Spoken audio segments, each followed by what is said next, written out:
በቁም ነገር የማይዋሽ ቢኖር ሴት ልጅ ከልብ ካፈቀረች፣ በንጹሕ ልብ ታማኝ ሆና በንጹሕ ልብ ከወደደች የፈለገችውን ሰው ታደርጋለች። ይሄ ጥበብ፣ ኃይል፣ ብልሃት ተሰጥቷታል። ከውስጥ ከሆነ ፍቅሯ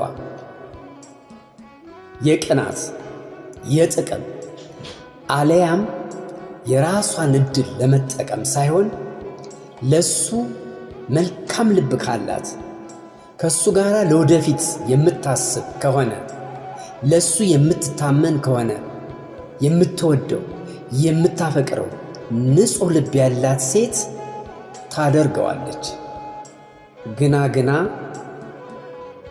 ዕድሜሽን ገንዘብሽን የምታስቢ ከሆነ ተሳስተሻል። ቆም ብለሽ አስቢ። አንተ ግን እጅ ላይ ያለ ወርቅ እንደ መዳብ ይቆጠራል እንዲሉ ካለፈ በኋላ ትጸጸታለህ፣ ታለቅሳለህ፣ ታላዝናለህ። ሰላምሽ ይብዛልሽ።